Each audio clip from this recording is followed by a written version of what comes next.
Está começando Mais Preta, com Adriana Couto.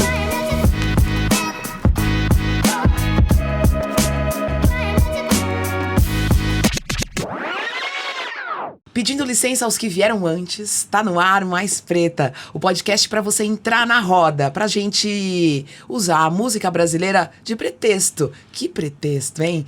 Música preta feita no Brasil pra puxar conversas com personalidades negras que estão aqui pra cruzar histórias. E você tá convidado pra entrar na roda com a gente. Vem nessa gira que a música brasileira leva a gente pra muitos caminhos. Hoje eu tenho o prazer de receber aqui no Mais Preta uma cineasta brasileira que tá fazendo história, Juliana Vicente. E a Juliana já chega com uma novidade pra gente, que é um filme premiado que entra em cartaz nos cinemas em maio de 2024, eu não sei quando você tá vendo o nosso podcast, mas Diálogos com Ruth de Souza, dirigido por ela, tá no cinemão, e é importante que a gente possa acompanhar a história e a vida de uma das grandes atrizes brasileiras, uma das grandes artistas brasileiras. E a Juliana tem no currículo também o documentário sobre os Racionais MCs, e o currículo é extenso, a gente vai conversar sobre isso. Antes ela tem que dar um oi pra todo mundo, não é não, Ju?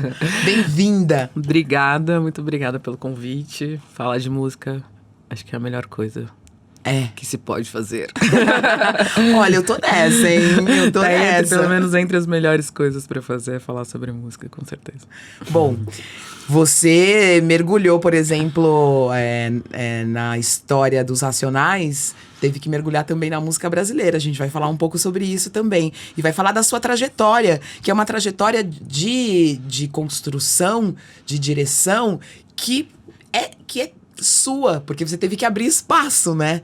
Você teve, inclusive, faz pouco tempo, uma experiência em direção de novela também, que também já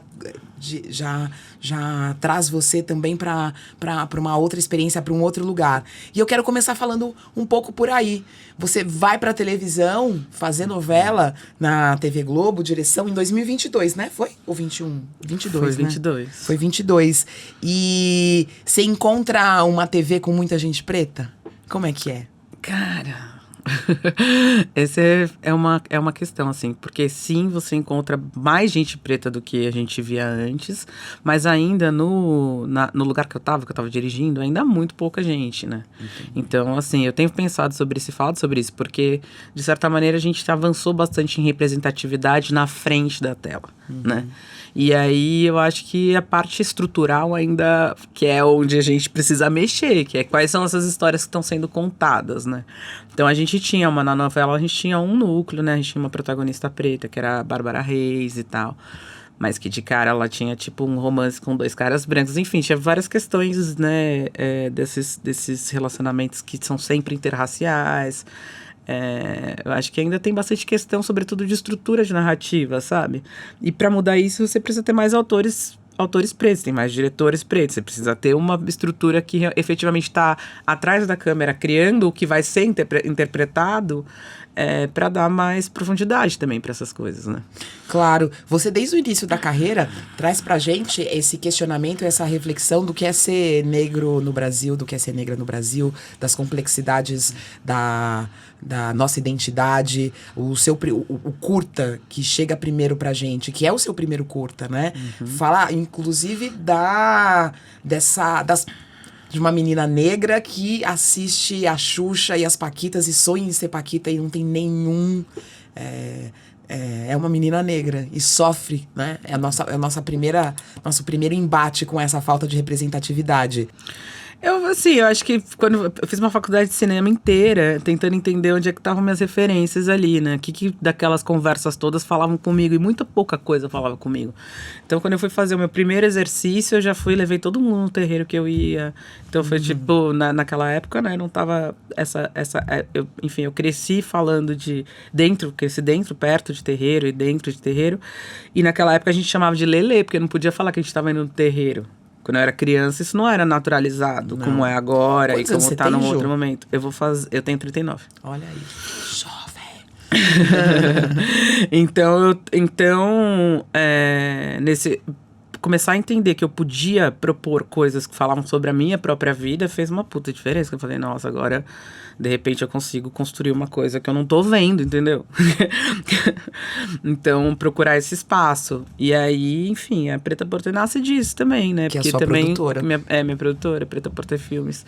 Que era a tentativa de olhar para esse mercado e falar, cara, eu não vou ter espaço para fazer minhas coisas aqui, eu tô vendo como os caras me tratam.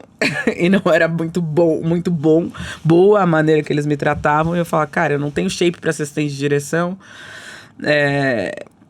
Como que eu começo? Para onde eu vou? E aí, quando eu compreendi que a estrutura era muito mais complexa, eu falei, cara, vou ter que montar minha produtora, eu não tenho outra opção. A não ser ir pelo caminho de aprender a me produzir, né? E aí isso foi importantíssimo pra mim, assim, eu sou produtora dos meus filmes até hoje. Uau, isso é muito legal. Bom, essa é a introdução pra gente começar a nossa viagem musical. Eu queria que vocês entendessem mais a importância da Juliana dentro do mercado do audiovisual, dentro dessa discussão sobre a representatividade, sobre a representação e sobre contar as nossas histórias. Então estamos com uma pessoa aqui que conta muitas histórias do nosso povo. E a música também conta muitas histórias do nosso povo. E eu quero... Você pode começar, você pode escolher a música inicial. Você lembra das músicas que você escolheu? Nossa, música inicial. Me ajuda aí, Gigi. Ah, não precisa Pode também, não é nada tão... Então eu vou começar com... Eu vou começar com algo que me deixou muito... me remeteu à minha juventude. Vamos no axé brasileiro, porque é muito bom isso. A gente sempre pede pro nossa convidada, trazer 10 músicas pretas brasileiras. Juliana não conseguiu, como muitas das pessoas, ficam ali nervosas, mas trouxe uma lista deliciosa. E uma dessas músicas é uma música que você samba e que você também reflete e protesta. É tudo junto. Gosto assim. Deus é brasileiro, terra samba. Que beleza. Nossa, então eu tenho uma relação com meu pai é baiano, né? Então eu já tenho uma relação com a Bahia de sempre, assim. Então, e aí eu sempre passei carnaval em Salvador. Sempre? Sempre passei carnaval em Salvador, desde pequena, assim. Era tipo, vamos pra Salvador passar esse carnaval. Então, não eram todos, mas a gente ia na adolescência e realmente firmou, né? E meus irmãos, era assim, ia chegando perto, a gente já ia preparando o carro. Já várias vezes ia de carro pra Salvador. E aí, era isso, era essa experiência coletiva de vivenciar muito pequena, assim. Meus pais também eram meio tranquilos nesse sentido. Então, a gente com 13, 14 anos já ia pra galera lá. E tal. Então, pra mim, me marcou muito. E aí, essa experiência coletiva, quando me atravessava com uma questão que conseguia falar comigo, era uma coisa... Era formador, né, em alguma maneira, entendeu? Era isso. Era sambar, era protestar, era entender, era compreender o Brasil que a gente tava vendo. Nesse trânsito também, né? Nesse trânsito de circular Brasil. Minha família é uma família preta. Meu pai tem 7 irmãos. E eles são todos espalhados pelo Brasil. Então, eles vieram todos a história é bem clássica, assim, brasileira. Vieram todos de Pau de Arara para São Paulo.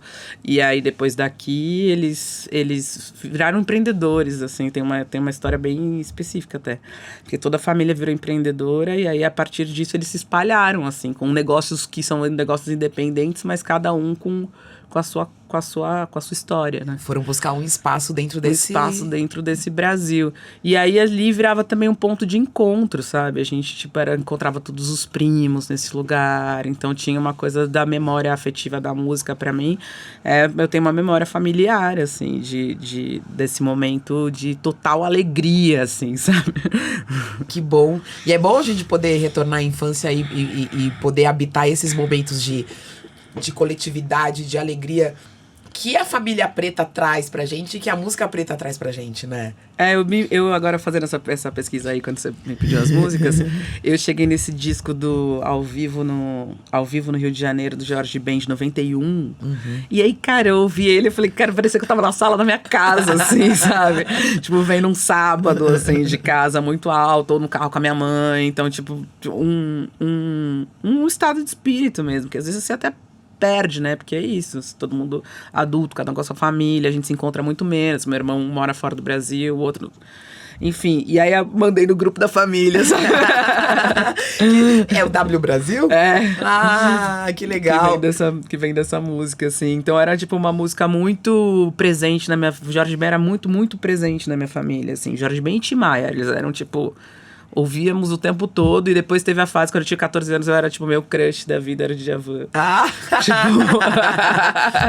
Quem não? Eu vou nessa... Eu achei super interessante você trazer W Brasil, porque muita gente traz Jorge Ben. Tô aqui recebendo muitos pretos e pretas, e é claro que a nossa realeza vem sempre, porque eles realmente constituem a gente. Mas, dessa fase do Jorge Ben, nunca ninguém traz. E eu adorei, eu falei, não, a gente também precisa reverenciar esse Jorge Ben do W Brasil. É que tinha era uma coisa mais pop, né? Sei lá, era um negócio, sei lá, não sei. É uma volta dele, sabe? Depois de um tempo sem gravar, de um ocaso, não sei o que, aí ele volta. Eu sou apaixonada por esse disco, meu. Olha Porque aí, esse disco é o disco da minha infância mesmo, assim. E aí, no meu colégio também, o colégio é engraçado, porque meu colégio tinha uma casa de shows do lado. Bom, vai. Vinhedo, né? Tinha casa de shows do lado. E aí, em determinado momento, eu lembro de ter ido e ter conhecido o Jorge Ben e tal, e, enfim, ter tido essa experiência de algum grau de troca ali, assim, mas muito jovenzinha, assim. Sim. É uma família de muitos irmãos, você tem? E essa família era uma família que discutia racismo, discutia essas questões? Não. Nós somos em 4 irmãos, eu sou a terceira dos 4. E isso aí acho que é um pouco parte da minha pesquisa, assim, que eu penso muito sobre isso, porque minha família não foi uma família que discutia racialidade, mas eu brinco e falo, e estou investigando, que eu acho que eu fui a portadora da má notícia, entendeu? Porque tinha uma coisa de ser uma família que era periférica, que foi para Campinas, e a gente vivia ainda numa periferia de Campinas, e depois, em algum momento, empreendendo, meus pais começam a prosperar ali economicamente, e a gente muda para dentro de um condomínio fechado em Vinhedo, numa cidade super, parece Suíça. E aí a parada chega pra gente de um jeito muito radical. Claro. E aí eu entendo que essa construção, por exemplo, dos meus pais, eu acho que tinha uma coisa de você imaginar que essa prosperar era também te tirar desse lugar de sofrer racismo e tal, que era um pouco do que se vendia no Brasil, né? Uhum. E aí muito pequena, eu comecei a sofrer ataques racistas. Então, eu chegava em casa quebrada. E aí eu tenho essa memória, assim, de uma mudança, inclusive. Porque é isso, foi esse momento de eu confrontar os meus pais falando, sim, eu estou sofrendo racismo. Eles, não, reage e tal. Mas eles não iam pra me proteger. Era tipo, se vira, entendeu? Tipo, isso aqui, a gente não vai lidar com isso. Você tá tudo... Não vamos lidar com isso, e não acho que por maldade nem nada, era só uma não entender e talvez uma inabilidade mesmo de lidar com talvez a pior notícia que eles estavam recebendo naquele momento, que eles falaram, meu, deu tudo certo, a gente prosperou, tá tudo bem, botamos nossos filhos num super colégio e agora vamos viver legal, e aí de repente chega eu muito quebrada por causa disso, né? E aí eu tive que aprender a lidar com isso sozinha, e isso foi uma questão, né? Então acho que a partir do meu trabalho, essas questões todas foram postas na mesa de uma forma radical, né? Você realmente mergulhou nessa investigação. Se a gente pensar, não, toda a sua trajetória, mas pegando mais alguns elementos até. Bom, essa série que é super importante, Afronta, que a gente tem contato com pessoas negras, as suas trajetórias, e também a partir de uma linguagem que você cria e experimenta, também né? Também faz parte dessa investigação, de entender essas negritudes brasileiras, assim, no plural. Então, acho que também tem a ver com essa reflexão que eu faço. Tô fazendo um longo agora sobre isso, né? Que é a continuação do Cores e Botas, que é justamente essa família que tá nesse ambiente, que é um ambiente de condomínio e etc. E tentando não duelar com isso, mas isso vindo agudamente, porque justamente você é o estrangeiro dentro daquele ambiente, né? E sem nenhum tipo de letramento e sem encontrar muitos pares, né?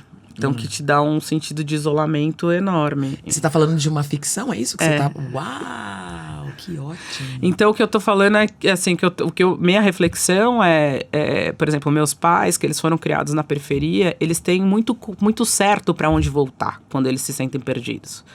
E a gente tem uma identidade muito partida, eu acho. Então, para mim, a busca do meu trabalho tem a ver com reconstituição da minha própria identidade e encontrar minha raiz, porque dessa maneira, trocando com os meus pares, eu vou reconstituindo uma coisa que me faz sentido, que me dá tônus, que me dá pé no chão, que me dá, sabe, a encontrar com a Ruth, a encontrar com a Racionais, a encontrar com essa galera do Afronta, que são contemporâneos meus e muitos com histórias parecidas e tal, que foram coisas que não existiu para mim durante um longo tempo da minha vida. E aí a produção do efeito disso, que essa é uma discussão que me interessa muito, que é a ascensão do preto no Brasil, qual é o efeito que isso provoca, se ele acontece em isolamento, né?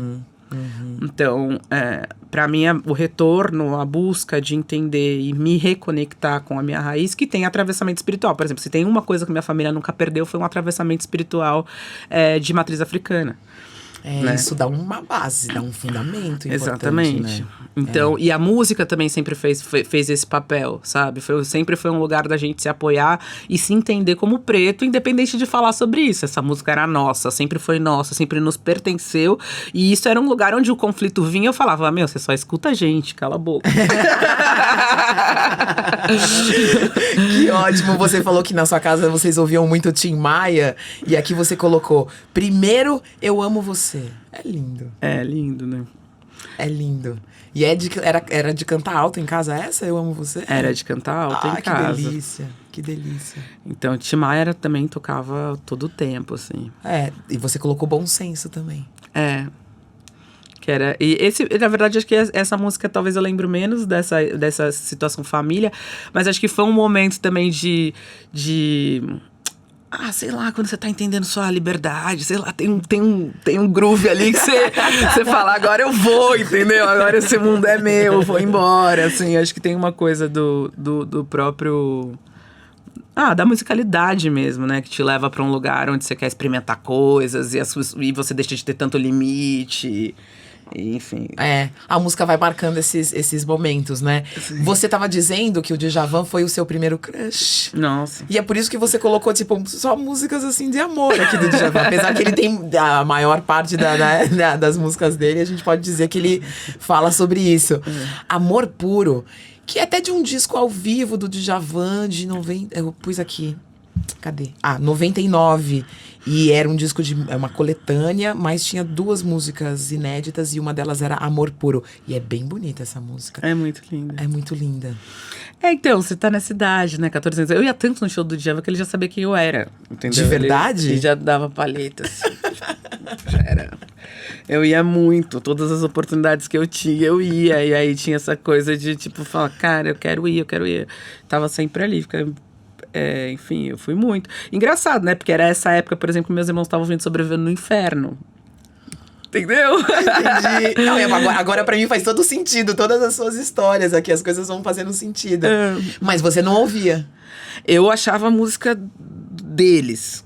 Essas músicas são deles. Eu tava numa época que eu tava ouvindo muito. Eu tava nessa vibe. Djavan, Bob Marley. Sempre uma coisa mais love. Do Djavan você também pôs Avião. Djavan pra mim é trilha sempre, assim. Sempre. Você já falou isso pra ele? Não. Não sei, acho que ele tá meio cansado de ouvir isso. Acho que ele decidi não falar. Porque você já encontrou com ele, né? Não, eu encontrei nessa fase e depois nunca mais encontrei o Djavan. Olha! Então, isso aí é uma... Eu até pergunto sempre, falei, quem tá fazendo esse filme do Djavan? Sempre pergunto pra alguém que eu sei que conhece, falei, quem tá fazendo esse filme aí? Porque, assim, pra saber, né? Poderia bem fazer esse filme. Você tem contato, então, com os Racionais MCs a partir da sua família também, dos seus irmãos. Da minha família, dos meus irmãos. Que eles ouviam e a gente fazia uma disputa, assim. Eles ligavam o Brown cantando bem alto e eu ligava o Bob Marley cantando do outro lado. Pô, mas é uma boa disputa. Era uma super disputa, assim. Que legal. Você escolheu aqui um clássico Nego Drama. E o Nego Drama é essa voz, a maior parte também das músicas do Brau, ele tá falando em primeira pessoa do Ed Rock. O rap é isso, né? Você Sim. falar o seu discurso. Uhum. Mas é forte quando Ed Rock e o Mano Brown, tipo, se assumem como Nego Drama. Isso mudou a vida de muita gente. Mudou a vida de muita gente. Essa música é a música que dá um tônus, né? Você tá indo pra uma batalha qualquer, você, tipo, você ouve e você vai ficando forte, assim. Você fala, não, tudo bem, pode vir o que for, vamos lá. Tipo, Vem. tô pronta, sabe? Que Então, importante que durante eles muito foram. tempo, eu ia... qualquer coisa, assim, que eu tinha, que eu achava que eu precisava estar muito inteira em mim, eu, tipo, ouvindo muito alto, assim, até chegar no lugar, e aí, tudo bem, tô pronta, vamos lá. Qualquer tipo de questão, assim. Eu não sei, também atravessa... Tem a letra, obviamente, mas também acho que tem uma coisa do beat mesmo, de como isso é construído, que é... Vai te dando tônus, né? Vai te dando força, assim. E isso é impressionante, assim. Na construção do documentário, eu, tipo... o Negro Drama esteve em muitos lugares. E eu falava, cara, isso aí é pro final. Não tem como, entendeu? Não tem como. Aí toda hora eu falava, não tem a força que tem. Não, deixa pra lá. Não tá com a força que tem. E aí eu fui tentando construir esse lugar. Porque também acho que versa ainda sobre essa mesma questão que a gente tá falando também. Que lugar que entra essa questão da ascensão. Que faz parte da minha discussão. E tinha um lugar que a minha discussão pessoal atravessava esse lugar, né? Que uma vez eu botei meu pai pra ouvir de fone, assim, que ele nunca tinha escutado, só ouvido assim, mas nunca tinha... E aí eu só via a veia dele subindo, assim, sabe? Ele falou, nossa, dá vontade de sair. Sabe? E aí eu achei... Foi muito legal, assim, ver isso e entender como isso era isso. De alguma maneira eu entendi que isso se conectava muito com a nossa própria história, assim. E ser cineasta e ser diretor é isso, né? Você tá fazendo um filme sobre eles, mas você tem uma ideia, você tem uma investigação, tem que ter algo que te atravesse. E pra você fazer a história dos Racionais, que é uma história tão grande, e conseguir fazer com que você conseguisse também ter a sua voz, demorou pra você encontrar esse lugar? Nossa, muito. A gente teve uma primeira versão do filme que era muito legal também. Mas que ela tinha isso, ela tinha menos atravessamentos poéticos, assim, que eu acho que no final a gente conseguiu construir, assim, porque em algum lugar eu tinha uma coisa que eu sentia de conviver com Racionais e ir em muitos shows e ver como aquilo batia nas pessoas, que eu falava, cara, tem um atravessamento espiritual enorme. É uma gira, meu. O show é uma gira, né? É um processo de cura, assim, enorme. E aí, isso, eu queria que isso tivesse, de alguma maneira, a pessoa assistisse, sentisse, tivesse essa possibilidade de ter essa sensação também através do filme, né? Que era um desafio, porque, pô, é difícil pra caramba você tentar espelhar alguma coisa do que é o Racionais dentro de outra linguagem, né? Enfim, no final eu fiquei feliz, assim, como que as pessoas sentiram o filme, sabe? Ficaram, tipo, com o filme no corpo, assim, que era, tipo, é isso, né? A gente fica buscando isso, né? Como é que, mesmo fazendo, porque música entra no corpo, né? E aí, às vezes, é isso. Como é que você não deixa a coisa engessar tanto no audiovisual? Que a imagem, ela te distancie da sensação, sabe? Não sei se... Não sei, sabe, sim. que como que também a gente pensa o som, os atravessamentos de som, o momento...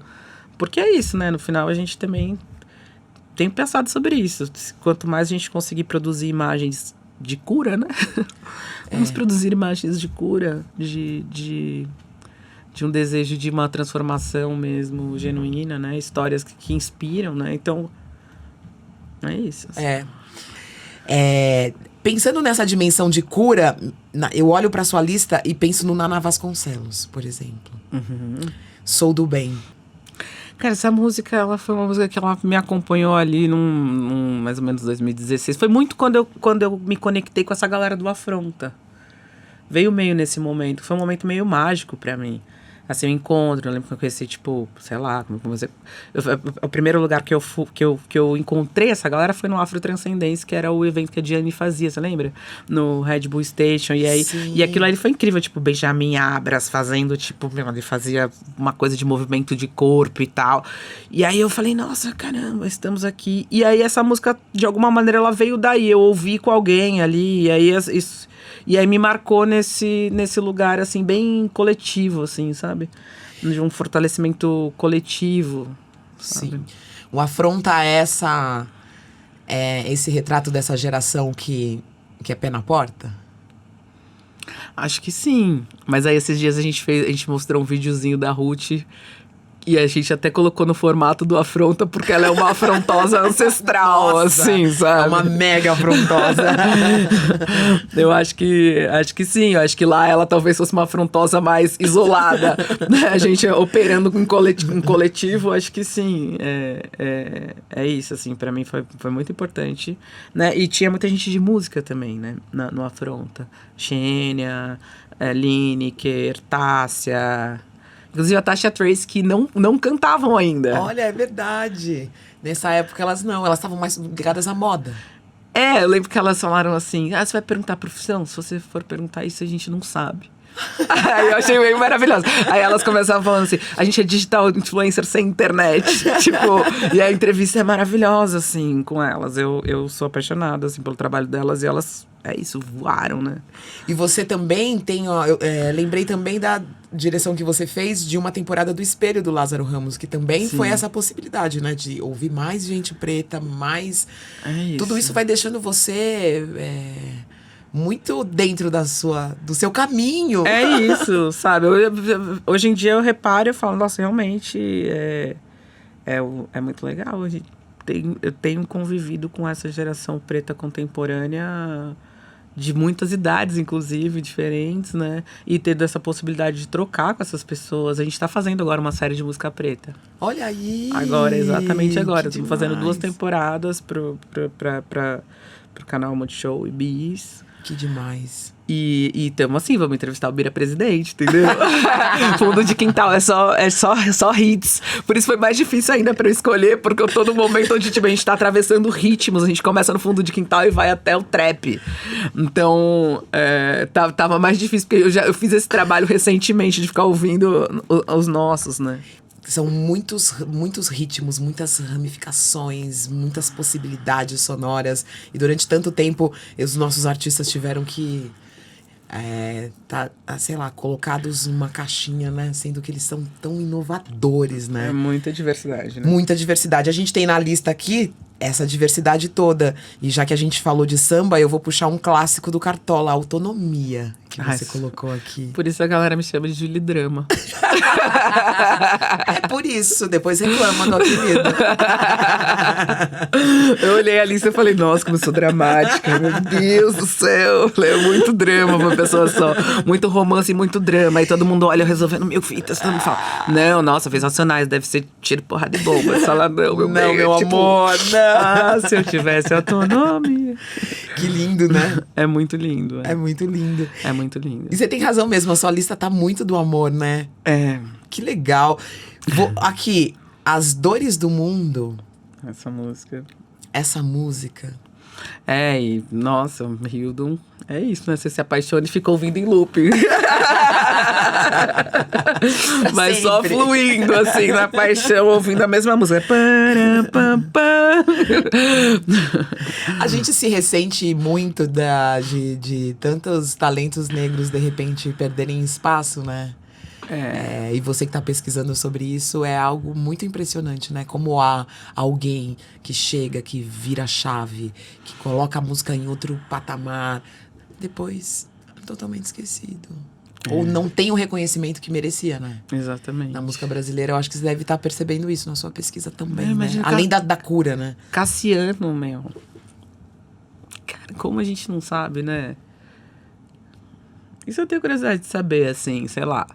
Nesse tempo todo que a Ivete cantou Coleção, nesses mega shows, se em algum momento ela falou que essa música era do Cassiano. Eu não sei, é só uma pergunta, assim. Entendi. Porque é um papel enorme, né? Que pode ter uma força enorme falar, né? Contar, ser o compositor dessa música é esse cara que tem um trabalho maior, né? Sim. Tem essa responsabilidade, né? Tipo, do legado. Talvez a gente tem que ter essa responsabilidade do legado. Exatamente. Então, assim, é isso. Assim, quando você vai vendo os compositores, né? Você vê tem muita gente importante que a gente nem sabe que as músicas são deles. Cantado por um monte de gente branca, por exemplo. Hinos, né? Muitos. Que a gente não sabe que foram feitos por pessoas pretas que têm seus trabalhos que são maravilhosos, mas talvez não bombaram tanto quanto essa galera bombou porque tava na boca deles, né? Então, seria, né, uma oportunidade de vocês. Podiam fazer um programa com isso. Vamos. Tô anotando algumas coisas que você tá falando, minha cabeça aqui tá acendendo. Isso é bem interessante. Aqui, essa lista pra inspirar a gente, tem a Ludmilla cantando Maldivas. E eu pensei nela nesse momento, porque é uma artista grande, preta, que tá fazendo algumas fusões muito interessantes. Então, quando ela começa a cantar pagode... Eu também gosto, porque eu acho que também é você trazer um pouco da tua casa, né? Do teu bar, do ambiente, assim. Você traz esse molho aí de sei lá, de memória afetiva, parece também, né? Nesse lugar. É. Então, e aí... Isso fica sentido, né? É isso. No Manaus bombando. Bombando. Então, quando eu vejo a Ludmilla e outros artistas olhando para a cultura periférica e dizendo, olha, isso aqui me constitui e é muito legal. Isso é muito bom de ver, é muito grande de ver. E aí, dessa geração, você também traz a Lineker. Os Caramelos. É o primeiro disco dela esse, né? É o primeiro disco Acho que dela. Sem nome, mas com endereço. Gostei também que você trouxe uma Lineker que ninguém traz. Eu amo, porque é isso, assim, né? Eu tenho uma amiga, Carla, que ela fala que minhas músicas são meio feeling adolescente. Mas não que de forma nenhuma acho essa música uma música de adolescente, mas ela é encantamento de amor, né? Esse momento...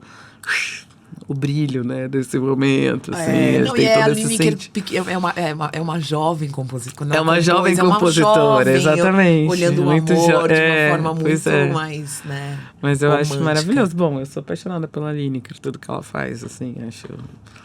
Das nossas artistas, tem muita gente incrível, assim, mas é uma das minhas preferidas, assim, no que ela tá construindo. Que ela é também de pessoa e tudo mais, né? Acho que é um conjunto da obra. Conjunto da obra. Já que a gente tá falando dessas nossas referências que antes eram renegadas, vou voltar pra Bahia com Mimar Você. Então, tá vendo? Tá Vai vendo? tudo pra esse lugar, né? Que é tudo uma idealização, né? Eu tenho Vênus em Libra. Não se explica, Juliana. Eu tenho Vênus em Libra, então mas as Mimar coisas Você é entram maravilhoso. nesse lugar de... E Timbalada.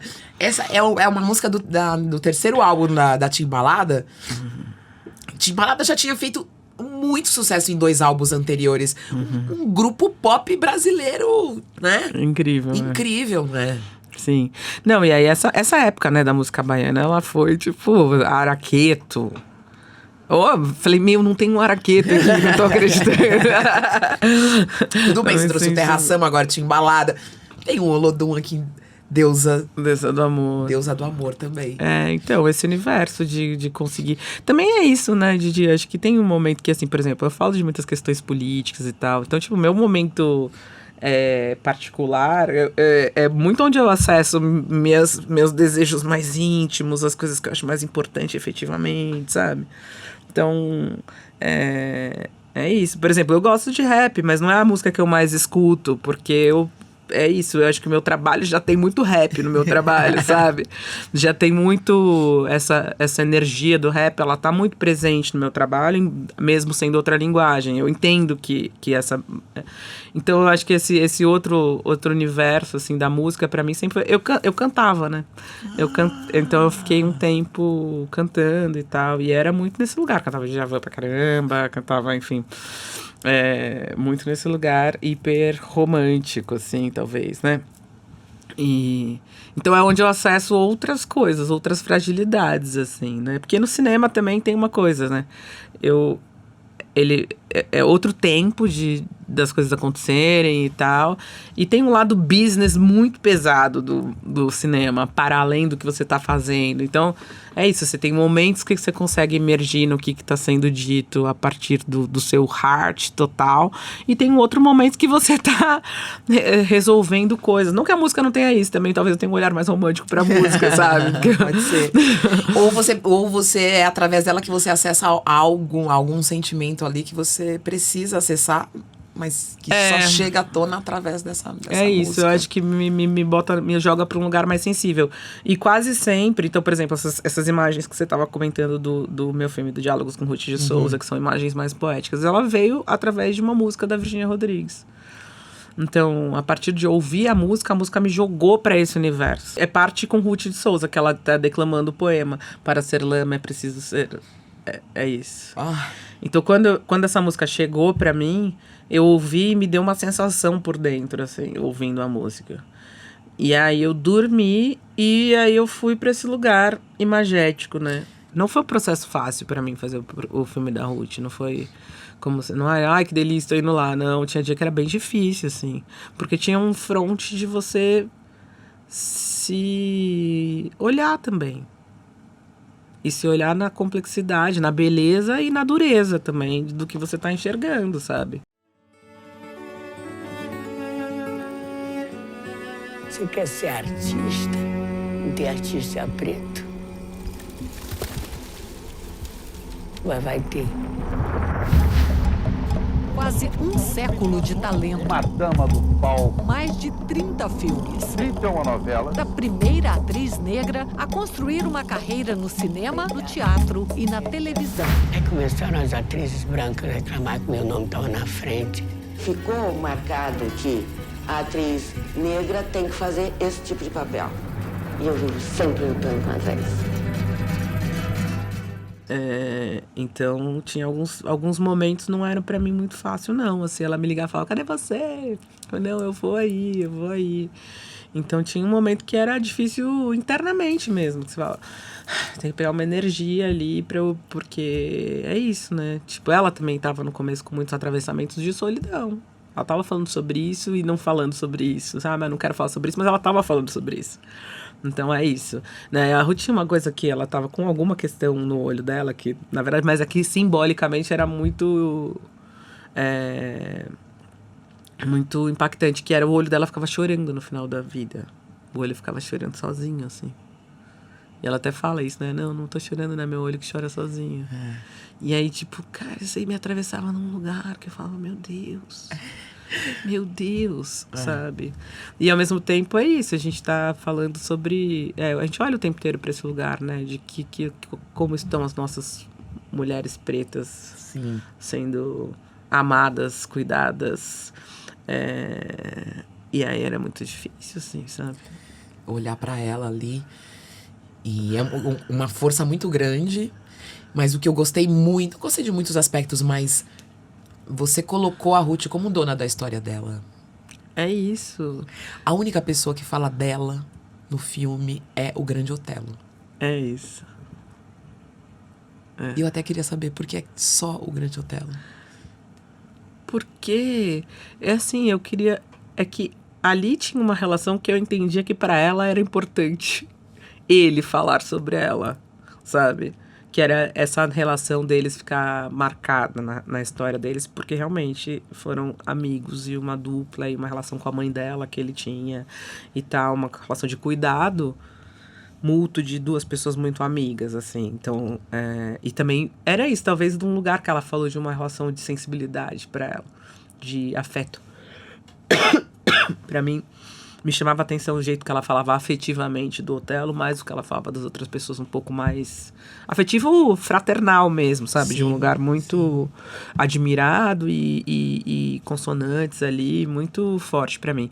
Mas ao mesmo tempo tinha esse lugar de, tipo, eu não queria trazer outras vozes. Eu até entrevistei, na verdade, eu entrevistei um monte de gente, inclusive conversando com ela. Eu tenho esse material, tenho o material do Pitanga conversando com ela, a Léa conversando com ela, o Lázaro conversando com ela. E depois, no final, eu fiz uma opção mesmo de falar, não, calma aí, esse é o momento dela falar, sabe? Acho que é isso, ela tá com 98 anos e a escolha que eu posso fazer agora é a gente escutar tudo que ela tem pra falar. Em algum outro momento a gente pode ouvir o que as pessoas têm pra falar com ela, sobre ela, enfim... O material tá aí, enfim, isso pode ser feito, inclusive, até hoje a gente pode fazer e entrevistar pessoas. Enquanto eu tava lá na Globo, eu perguntava pras pessoas, quando eu conhecia algum ator mais velho, você trabalha com a Ruth? Não sei o quê. E aí, como era? Eu almoçava continuando fazendo documentário na minha cabeça, sabe? Não para, né? Querendo saber mais coisas, assim. Então, eu postei esses dias, aí a Glória Pires me escreveu, ela falou, a Ruth foi uma grande referência pra mim. Aí eu fiquei curiosa, falei, que lugar, né? Não consegui ainda encontrar com ela pra perguntar, mas eu quero saber. Porque É muito... É isso, é um trabalho eterno. Mas esse momento era um momento especial que ela podia falar sobre ela. Que ela tava viva, gente. Fazer documentário de gente viva é uma coisa, né? Sim. Porque é uma oportunidade também de você falar, não, aqui a pessoa vocaliza a sua própria história. Depois a gente vê o resto, né? E... Mas de alguma medida eu senti essa necessidade de trazer outros elementos, né? A gente tem Naná também na trilha do filme. Sim, né? Tem outros elementos. Tem um pouco de... Tem uma Xênia também, Tem. né? E aí você coloca o candomblé no filme, coloca essa mitologia africana lado a lado na trajetória da Ruth e apresenta pra gente algumas questões cruciais da vivência de um corpo negro aqui no Brasil, né? Então, até a ideia até foi assim, tipo, não vamos deixar nada assim tão marcado religioso, é mais mitológico mesmo, sabe? Você não necessariamente precisa saber que orixá que é aquele, ou pra você entender a história.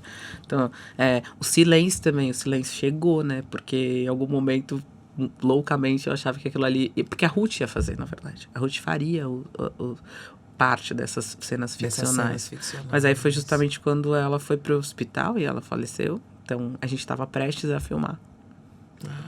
É tipo, um dia antes ela viu o teaser do filme. Antes de ir pro hospital. Então, foi tipo... Ela ficou no hospital o tempo inteiro falando... Eu nunca falhei nenhum contrato. Ela falava pros médicos. Eu nunca falhei nenhum contrato. Vou falhar logo no meu. E aí ela perguntava pra mim o tempo todo. Tem material pra montar o filme? Tem material? Eu falei, tem, Ruth. A gente tá muito tempo te filmando. Tô 10 anos te filmando. Isso é só mais uma coisa, entendeu? Mas assim, tô 10 anos te filmando, assim. Tem muito material pra montar o filme. Mas foi bem impactante pra gente. A gente também tava com certeza que ela ia voltar e beleza, que ia ficar tudo bem. E não ficou, né? Assim, quer dizer, tipo, ela faleceu, assim. Mas ela parecia que ela tava o tempo inteiro também esperando entender se tinha material, se não tinha, muito preocupada com a memória dela, né? Eu já achava ela uma grande artista brasileira. Mas depois que eu vi o documentário, eu tive certeza que ela era uma mulher extraordinária. Ela viveu coisas extraordinárias. Que seriam extraordinárias hoje. Imagina na época dela. Impressionante, né? E é isso também. E pra mim me chocava um pouco, porque conforme eu fui descobrindo essa história, eu fui entendendo que também as pessoas não sabiam dessa história. Não era só eu que não tava perdida no Kalahari. Tinha mais gente perdida no Kalahari que não tinha a menor ideia dessa história da Ruth, que tinha ido para os Estados Unidos, que tinha ganhado uma bolsa, que tinha não sei o que tinha, sabe, concorrido ao Leão de Ouro, que tinha uma série de histórias ali que tinha sido fundamental profundas. pro Teatro Experimental do Negro, por exemplo. Exatamente. Né? E assim, fundamental como uma criadora, como uma diretora, como uma idealizadora, Exatamente. uma produtora, não é? Totalmente. Aí você vai entendendo isso, né? Tudo que ela reivindica pra ela. Ela né? reivindica. Você fala, e aí esse lugar foi legal de chegar com a Ruth, sabe? Porque é isso, no começo ela tinha uma coisa de, minha carreira correta e tal, que eu ficava, que correta. Como assim? Que correta, não tem como, sem altos e baixos, eu sem altos e baixos, peraí, tipo, aí eu fiz uma timeline cheia de alto e baixo, sabe? Não é isso, Ruth. Vamos conversar melhor sobre isso, assim. Que processo. Agora você é dos processos longos, né? Eu sou, né? Eu fui fazer uma novela morrendo de medo, né? Eu falei, eu demoro 10 anos pra fazer um filme, vocês estão querendo que eu faça uma novela assim, plac. Mas são esses filmes, aí vão te dando sustentação, né? E a gente fica atrás de você perguntando o tempo todo, e aí, quando vai ser? E quando vai ser? E quando vai ser? O jornalista perguntando, mas Racionais também demorou um tempo. Demorou, mais ou menos o mesmo tempo, foi quase concomitante tudo, assim, também. Também era isso, gente. Pra entender tudo isso, tem que entender essas pessoas. É porque, poxa, tem que ter empatia comigo. Você tem que entender esses caras, entendeu? A gente tá falando de Ruth, a gente tá falando de Racionais, meu. Como é? Não é simples. Não é simples, não é chegar lá, põe a câmera, beleza, foi, e é isso. Decupa aí, beleza. Não é isso, é você precisa entender essa essência, como é que essa essência se traduz, entendeu? Entendi. Tipo, eu fiquei muito feliz, assim, quando chegar nessas imagens da Ruth, assim, porque eu falei, realmente, o filme da Ruth tinha que ser um filme de cinema mesmo.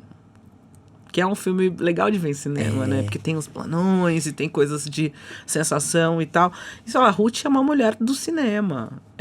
Óbvio que esse documentário não é um documentário desenhado para streaming, ele é um desenhado para cinema. Ele pode ser visto no streaming, mas ele precisava mesmo ser pensado para cinema, mesmo com as limitações todas que a gente tinha de espaço e tal, né? Essa mulher que nos anos 50 já tinha sido indicada pro Leão de Ouro em Veneza e que faz uma residência artística em Nova York. Eu acho que ela conseguiu, entendeu? Eu entendo assim. Ela conseguiu, assim. A gente pensa nela como uma pessoa que tudo isso que aconteceu e é isso. A memória dela, o legado dela é indiscutível, assim. Eu acho que isso é um grande feito, né? Entendi, com tantas formas possíveis de apagamento, né? E é por isso que tem tanta dor, né? Também. Que ela tem que esconder um pouco, né?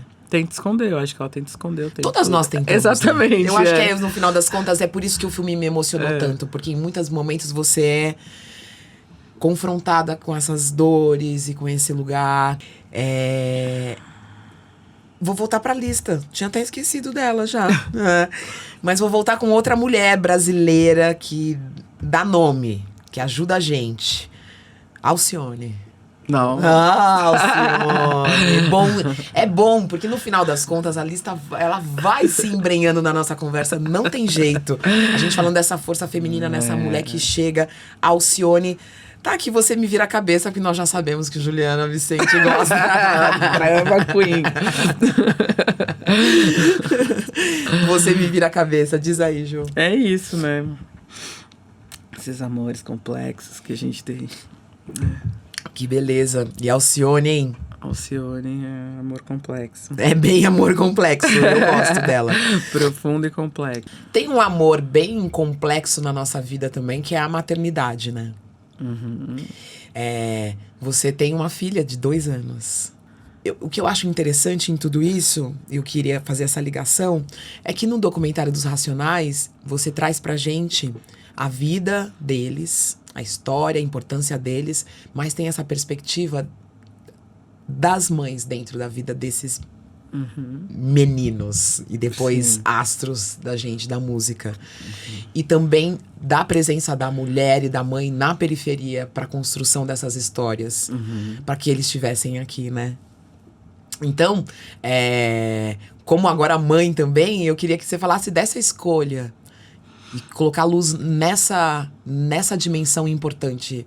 Então, é de percepção mesmo, sabe? Você vai conversando, entendendo as histórias, e aí você fala, nossa, a mãe desses caras são as minas da história, são essas mulheres. Então, peraí, vamos entender de onde que isso tudo vem e que todo mundo acha incrível e tal. E aí, mas essa raiz, ela pra mim, ficou muito latente. Eu também, enfim, eu montei o filme grávida, né? Eu filmei grávida, eu montei o filme com a Mora, tinha acabado de nascer, eu tava montando o filme. Então, pra mim, também essa relação tava muito latente ali, tipo, eles conviveram comigo com o bebê, montando o tempo inteiro, iam lá ver, aí pegava a Amora, eu lembro o Blue com a Amora, ai, que petinha, não sei o que tal, tipo assim, que também era engraçado porque me apresentava outras camadas deles, assim, tipo, num contato com o bebê, né, enfim, legal. Quando eu achava que eu conhecia tudo, vinha mais uma nova camada, que era, tipo, o Blue tio. Então, pra mim, foi isso. Fui entendendo a importância dessas mulheres aí que estavam em volta, né? Eliane, a Meire também. Que enfim, que tiveram papéis fundamentais ali nessa construção e tal. E que sofrem com o apagamento, né? São geniais. Mas e aí, as outras histórias que estão, né, circulando em volta? Isso, dava pra fazer um outro documentário só na perspectiva delas. E qual é a perspectiva delas? Assim, pensando assim... Elas são a contenção da coisa toda, né? É muito... Não só a sua contenção, é proposição mesmo. Eu lembro quando eu conheci o Racionais, por exemplo, a gente queria, tipo, um canal do YouTube pra estrear o Marighella. Não tinha, como assim não tem? Aí a gente estreou no nosso canal. Tipo, tinha uma coisa... Aí quando a Eliane, logo na sequência a Eliane entrou organizando as redes sociais dos caras, não sei o que e tal. Então, tipo, eu vi isso, eu fui testemunha, eu vi isso acontecendo, entendeu? Entendi. Tipo, a potência musical, tudo tava lá. Mas teve um trabalho de organização ali que foi muito fundamental. E aí, foi um salto pra eles, né? Foi um salto. Que, inclusive, na primeira versão do filme, a gente até falava mais sobre esse salto. Só que quando a gente foi realmente fechar o filme, aquela discussão já tava meio superada. O Racionais já tava cantando em casas grandes, já tava... Então, assim, podia dar espaço para outras discussões mais permanentes, sabe? Mais a longo prazo do que aquela questão que tava ali tão naquela primeira versão do filme, assim. Mas é isso, pra mim eu vi, sabe? O dia que eu descobri que a Meire existia, foi maravilhoso. Porque, aí, tipo, fechei com o Brau, Marighella, beleza. Aí, tipo, falava, Brau, tal dia, tal, e aí... Eu tinha que falar com ele pra ele me pagar, né, meu? Eu ficava, puta que pariu. Como que eu vou falar isso, né? Eu liguei pra ele pra avisar que... Aí, tipo, um dia, assim, sei lá, depois de 2 meses, ele, então... Tem a Meire. Eu falei, nossa! Obrigada! Senhor, a Meire! E aí a Meire é maravilhosa, assim. Tipo, eu sou que minha demais. Parceira, assim, sabe? Bom, essa ligação com eles, eu achei interessante essa história de você vendo mais camadas, né? E o filme a gente já... Você desvenda algumas dessas camadas, mas que eles têm uma imagem tão forte, e o rap tem uma imagem de uma masculinidade... por vezes bem tóxica, mas essa braveza, né? E essa cara fechada diante do mundo, né? E de alguma forma você consegue também mostrar Então, teve outras aquele coisas. dia que foi um dia maravilhoso, quem viveu, viveu, que foi o dia daquele samba na beira da represa, assim, porque foi tipo um dia que a gente filmou o pessoal, os primos, né, o Di e a galera lá que era do terreiro do Seu Isaac. Então, e eles não perguntavam muito o que ia acontecer, a gente só falava, vai vir de branco, vai não sei o quê, eles não perguntavam o que ia acontecer. Então, uma cena do filme que vocês não sabem, vão lá ver, é uma parte que eles estão na beira da represa. Eles não perguntavam muito, Nada. assim, eles sabiam a locação, não perguntavam muito o que ia rolar, chegava lá na hora, e aí, Ju, o que vai rolar? Eu, tá, vai ser isso aqui, Blue, né, e aí... foi isso, aí a gente levou os primos pra tocar, né, pra fazer um xirezinho ali. E aí eles contavam essa história, não, terminava o xirê e virava um samba. E aí aconteceu mesmo, eles terminou de tocar, beleza, eles sentaram ali, e aí a gente não teve tempo de falar, não, vai ser mais pra cá, ou vai ser mais pra lá. Eu falei, agora só fala pros câmeras, se vira, a gente não vai cortar isso de jeito nenhum, entendeu? Vai tirando as garrafas, deixa só os copos, tira as garrafas, mas deixa acontecer essa música, porque era... E aí, de repente, tava todo mundo... A gente tava se divertindo muito, a gente se divertiu muito, sabe? Foi um dia que eles estavam efetivamente todo mundo feliz, porque eles não sabiam que eles iam encontrar os primos, que iam rolar esse samba e que ia rolar uma cerveja na beira do negócio, num dia que eles não sabiam realmente o que ia acontecer, entendeu? E aí foi bom, assim, que a gente encontrou momentos bem genuínos, assim, de alegria, de encontro, sabe? Pra mim foi muito legal. Nossa, fiquei achando um axé, eu acho que eu era a pessoa que tava mais feliz no set. Eu olhava aquela alegria acontecendo e falava, cara, é sobre isso, né? Eu ficava falando sobre isso. Racionais é sobre amor, é sobre amor, é sobre amor. E quanto mais eu via, mais eu fui entendendo que era sobre isso, né?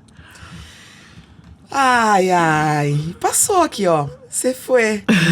E Acabou. Que bom que a gente pode terminar falando justamente dessa possibilidade da gente estar juntos, em roda, em família, falando de amor e cantando também. E batendo um tamborzinho que faz bem. Não, Ju. É um axé. Esse dá o maior axé. Poxa, muito obrigada pelo papo, Didi. pela conversa, de fazer a lista, Obrigadão. de continuar aí na luta, porque a gente precisa de você. Valeu, Coração. obrigada, viu? Muitos beijos Beijo. e até a próxima. Valeu. E não dava vontade de terminar. Tô terminando aqui meio contrariada. Espero que vocês tenham gostado. Mais um episódio mais preta. Vozes negras cantando histórias, contando histórias pra gente. Não se esqueça, toda quarta-feira, 10 da noite, tem Mais Preta na Nova Brasil FM. São vozes negras ecoando pelo Brasil inteiro. E aí você espalha, tá? Dá pra ouvir nas plataformas de áudio. É assim que você tá ouvindo? Ou tá com a gente no YouTube? Espalha aí. Vamos fazer essa roda crescer. Muitos beijos e até mais.